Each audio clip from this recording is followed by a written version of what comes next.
안녕하세요, 모아중입니다. 지난 2월 중순에 갖고 와서 이미 판매가 완료된 2016년식 액시언트 덤프 상품화 과정을 소개해 드릴까 합니다. 이 차는 차주분의 사정으로 몇 개월간 노상에 방치가 된 상태였는데요. 그러다 보니까 조금 부족한 점도 있었지만 방치된 것 치고는 그런대로 상태가 괜찮은 편이었습니다. 사진을 보면서 어떤 점이 좀 부족했고 어떤 점이 좀 괜찮았는지 설명을 좀 드리겠습니다. 부족했던 점 1번, 몇몇 만차들이랑 액시언트들이 대부분 이런데 갑바 모터 감속기 부분에 탑이 이렇게 닿습니다. 그러다 보니까 그 부분에 칠이 까지고 녹이 나는데 거기다가 몇 개월간 방치가 됐다 보니까 녹이 조금 더 심해졌었겠죠. 사진을 보시면 아시리라고 생각을 합니다. 부족한 점 2번, 어디선가 물이 새는 거. 그래서 계기판을 보면 라지에다 물 경고등이 떴었습니다. 요것도 사진 한번 보실게요. 에어 게이지 중간에 보시면 라지에다에 물 없다고 경고등 떠 있죠, 빨간색으로. 그 다음에 부족했던 점 3번, 보강이 안 됐습니다.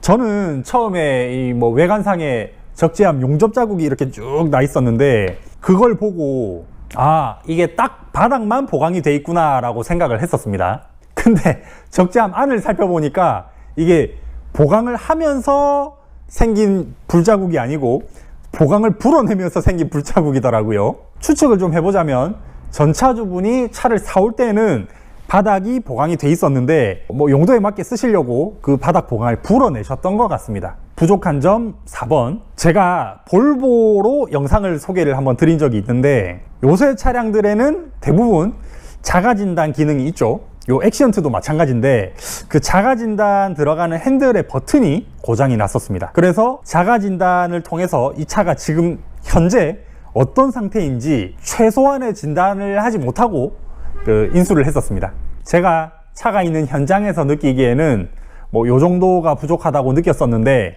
반대로 또 장점도 있었겠죠. 장점 1번, 무보강 상태임에도 불구하고 적재함이 비교적 깨끗했었습니다. 험한 일을 하지 않았다라고도 추측해 볼 수가 있겠죠. 장점 2번째, 타이어 상태가 좋았습니다. 타이어는 사실 곧바로 돈이 들어가는 문제지 않습니까? 이 타이어에서 돈을 세이브할 수가 있었기 때문에 그 비용을 다른 데 투자를 할 수가 있었습니다. 장점 3번째, 시트가 아세이로 바뀌어 있었습니다. 사진을 보시면 아시겠지만 상태가 꽤 괜찮죠.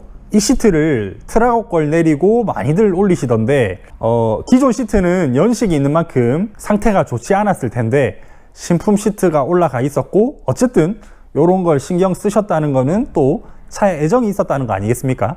이 정도로 당시 차량에 대한 요약은 마무리를 하고 상품화 과정을 소개해 드리겠습니다. 저희가 이 차를 인수하러 가기 전에 제가 한번 보러 간 적이 있었는데 그때 라지에다 경고등 들어오는 거랑 물이 없는 걸 알고 있었기 때문에 인수하러 갈 때는 20L 말통 하나, 그리고 냉각수, 그 다음에 물 조리개를 챙겨 갔었습니다. 차주분께서 저한테 키를 주고 서류를 때려 가셨을 때 저는 물을 보충을 했고요. 20L 말통에 물을 꽉 채워 갔었는데 절반 정도 부었나? 이제 물이 다 차더라고요. 그래서 몇 개월간 방치가 돼 있었는데 10L 정도 먹는 거면 괜찮다라고 생각을 했었습니다. 그렇게 서류 정리를 다 끝내고 김해로 출발을 했는데 혹시 모르기 때문에 남은 10L 말통이랑 물 조리개는 조수석에 태워서 같이 넘어왔습니다.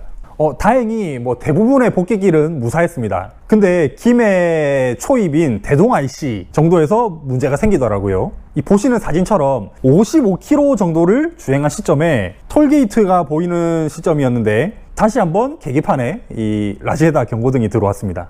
IC에서 표를 드리고 갓길에 세운 다음에 다시 한번 물 조리개로 남은 물을 보충을 해줬고요. 거의 다 와서 경고등이 떠서 안도감이 약간 들기도 했고 반대로는 벌써 물을 이만큼 소비를 했나라는 그런 좀 불안감도 들었습니다. 물을 보충하니까 경고등은 바로 사라졌고 곧바로 공장으로 향했습니다.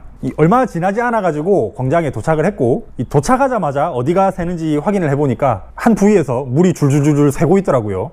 다행히 엔진은 아니었고 에어 컴프레셔에서 누수가 되고 있었습니다. 이 공장 사장님 말씀으로는 아마 지난 겨울에 동파가 돼서 누수가 되는 것 같다라고 말씀을 하시더라고요.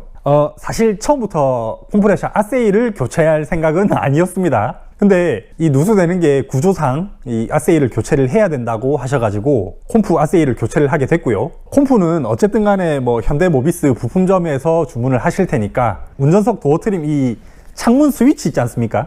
요거하고 핸들 우측에 그 진단 안 되는 진단 들어갈 수 있는 버튼 그것도 같이 주문을 부탁을 드렸습니다. 적재한 바닥은 보강을 안 하면 안 될 것 같아가지고 하독스 6T로 보강을 요청을 드렸습니다. 공장에서 작업하는 동안 제가 또 현대 모비스 다른 부품점에 방문해가지고 적재함 25.5 스티커랑 고무판을 주문해놓고 기다렸습니다.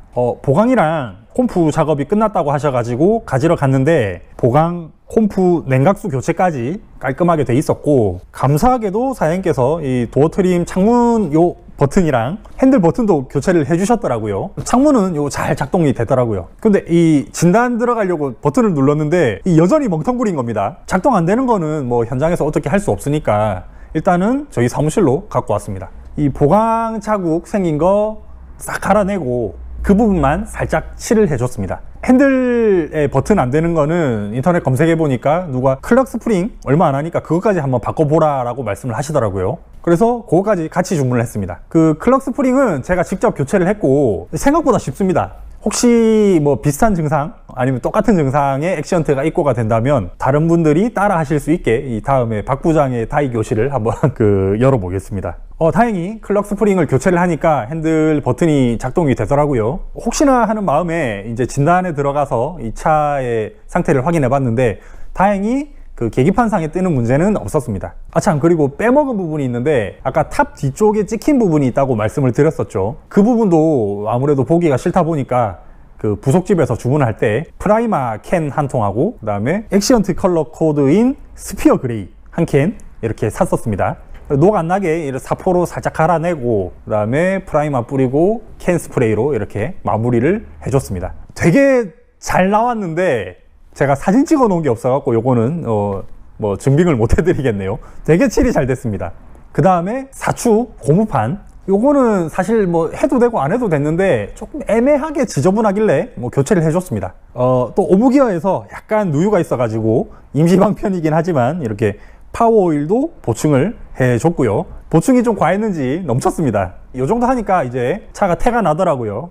다행히 얼마 지나지 않아 가지고 손님이 오셨고 손님께서 차를 살펴보시는데 이거 스프링 나갔네 라고 말씀을 하시는 겁니다. 그래서 예? 하고 이렇게 조수석 1축하고 2축 그 사이 스프링을 한번 봤는데 스프링이 3장이나 나간 겁니다.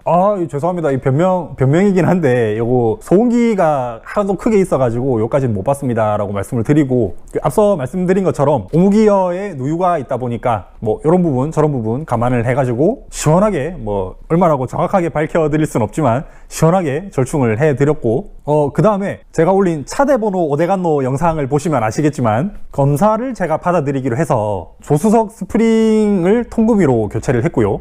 대신에 요거는 저희 거래처에 이야기를 해서 최대한 저렴히 교체를 했고, 그 다음에 차주분께서 나중에 결제 대금을 따로 주셨습니다. 스프링 교체한 다음에 차대번호, 제타각, 그 다음에 검사까지 완벽하게 마치고 바로 당일에 출고를 했습니다. 이 시간은 대략 한 달 정도 걸리고 비용도 되게 많이 들어갔는데 이 말로 하니까 되게 짧고 쉽게 느껴지네요. 어쨌든 사가신 분이 뭐 만족하시는 것 같아서 저도 뿌듯했고요. 차를 이렇게 만들어 보면 사실 액시언트가 제일 쉬운 것 같기는 합니다. 왜냐하면 부속대가 제일 저렴하거든요. 지금 한창 최근에 인수했다는 볼보 460 상품화 작업 중인데 돈이 너무 많이 들어가네요. 저희가 속상하면 차주분이 뭐 기쁠 거라고 생각하는 게 마음 편하겠죠. 저희가 돈이 많이 들어가도 그만큼 차주분이 돈을 아끼시는 거니까요. 씁쓸해도 어쩔 수 없죠 뭐. 여러분들은 재밌게 보셨으면 좋겠고 오늘의 영상은 여기서 마무리를 하겠습니다. 다음번에는 뭐 볼보 460 영상이나 뭐 또 다른 차량 영상으로 인사를 드리겠습니다. 그러면 오늘도 시청해 주셔서 정말 감사합니다.